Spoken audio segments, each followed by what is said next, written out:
This is the JTV Caribbean News. I am Sean Rose.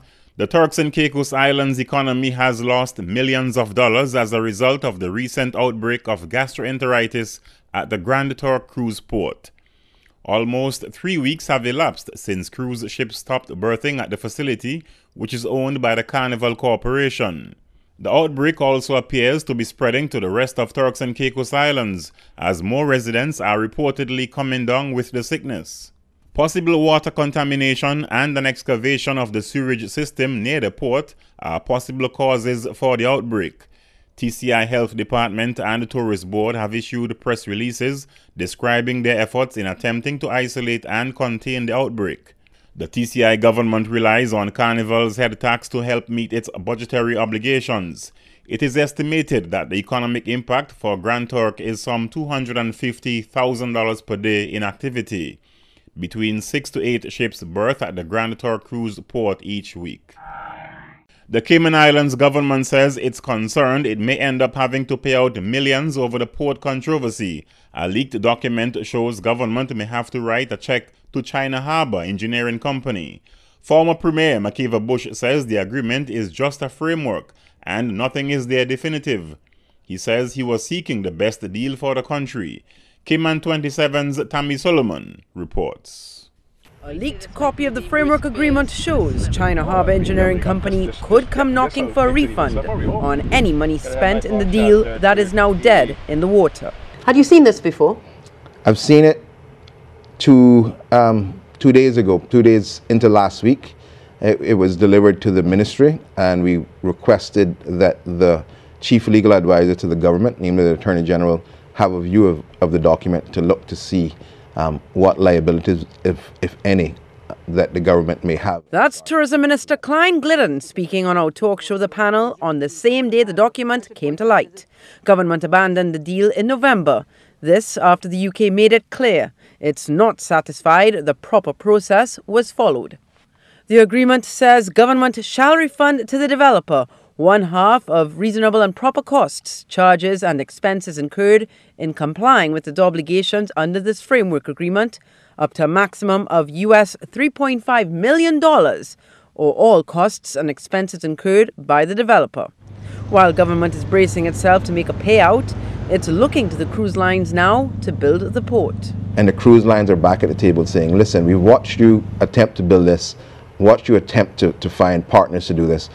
It's in the best interest of the Cayman Islands, and it's in the best interest of us in the cruise business. We want to be able to bring our ships to Cayman. Allow us to participate. We're back in a financial position that we can participate, and we can provide you those guarantees. But the bottom line is there is no firm deal with anyone yet to build a new port. And there's no indication of how soon this will happen. Tammy Solomon, Cayman 27. A dive resort on the Dutch Caribbean island of Bonaire is quietly taking a new approach to the destruction of the region's reefs, growing new ones. The Bonaire Coral Restoration Project was launched in the summer of 2012 by the Body Dive Resort in partnership with the Coral Restoration Foundation, which has worked for some time on similar projects in Florida. So far, 2 underwater coral nurseries have been put in place using primarily staghorn and elkhorn coral, both of which have suffered serious declines over the past few decades. Using specimens from other islands, the project has been growing coral in the nurseries with the aim of transplanting it in areas that have suffered damage. Protest action by doctors in the public health system in Jamaica has led to large crowds at public hospitals and clinics across the island. More than 60% of the 2,500 government-paid medical doctors who are attached to the Jamaica Medical Doctors Association and the Medical Association of Jamaica called in sick on Thursday, April 4.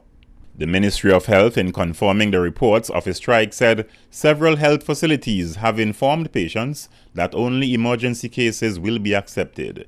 Chairman of Southeast Regional Health Authority, Littleton Shirley, said precautionary measures are being implemented to ensure that patient care is not compromised and emergencies are being handled in the normal ways.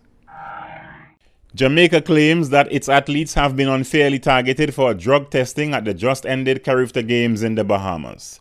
Head coach David Riley has complained about the frequency of the testing throughout the championship and says the way in which Jamaican athletes were treated was unfortunate. Jamaica won 68 medals to cup their 29th consecutive title on the games, which they have dominated over the years. Riley has also complained that several Jamaican athletes were awakened to do drug testing as early as 5:30 a.m. He says Jamaica supports a random drug testing program, but feels athletes or countries ought not to be targeted. Meanwhile, Prime Minister Portia Simpson-Miller, in congratulating Jamaica's athletes, said their success at character underscores the excellence of the country's sporting programs. For the JTV Caribbean News, I am Sean Rose. Coming up next on JTV News, child sexual abuse is a leading type of reported abuse in recent years. Sport fishing shows potential for further growth at Fishermen's Jamboree. Record 8 medals for BVI athletes at the Carifta Games, and entertaining and explosive highlights of Virgin Gorda Easter Festival.